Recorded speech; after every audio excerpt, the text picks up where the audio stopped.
Hey, we are team number 1. I am Carolynn Rendon. I'm Kristopher Vinas. And I'm Gregory Yeager. And we're here to present the Robotic Platform Programming and Demonstrations project.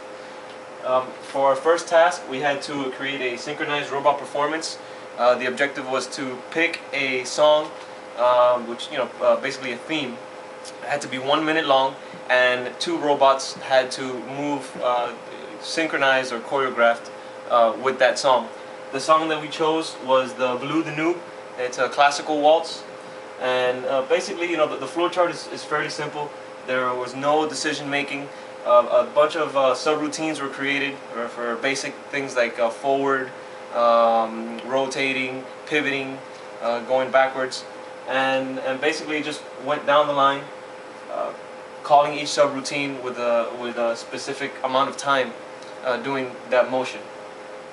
With that, please enjoy the performance.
Okay, task number 2 is to do an environmental scan. Basically, the robot's placed in the middle of surrounding objects, and it has to move towards the objects furthest away from it and repeat the process continually. So basically, I have it doing a small angle turn. It's going to collect the data. It's going to go through and determine whether it's the furthest away or not the furthest. It's not the furthest, it's going to go back and turn again and collect the data again. If it's the furthest, it's going to come down, it's going to save that distance, and then it goes on, has it moved 360 degrees. It's going to continue doing this until it's gone a full 360. If it has, it goes down, and it's going to go to the position that was the furthest distance saved.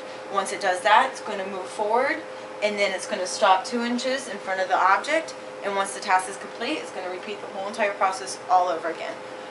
Here is a video of it performing its task.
For task number 3 was an open-ended task. We chose to cover a grid by having the robot exit its home area, travel through all regions of the grid, and then return back home once it was complete.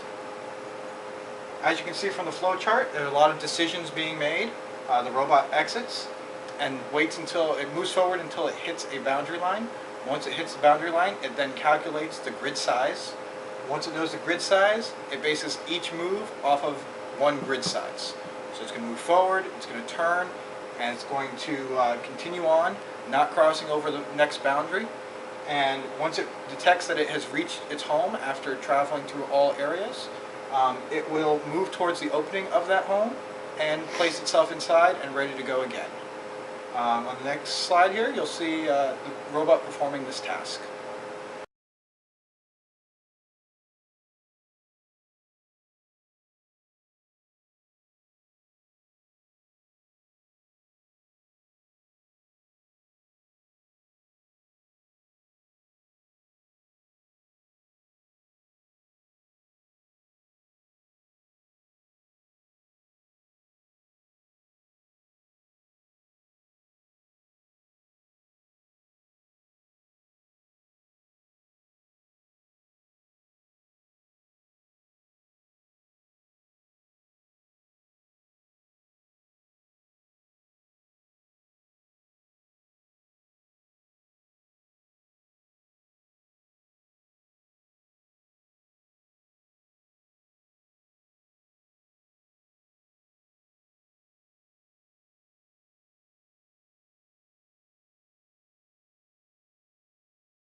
That's our presentation. Thank you. Thank you. Thank you.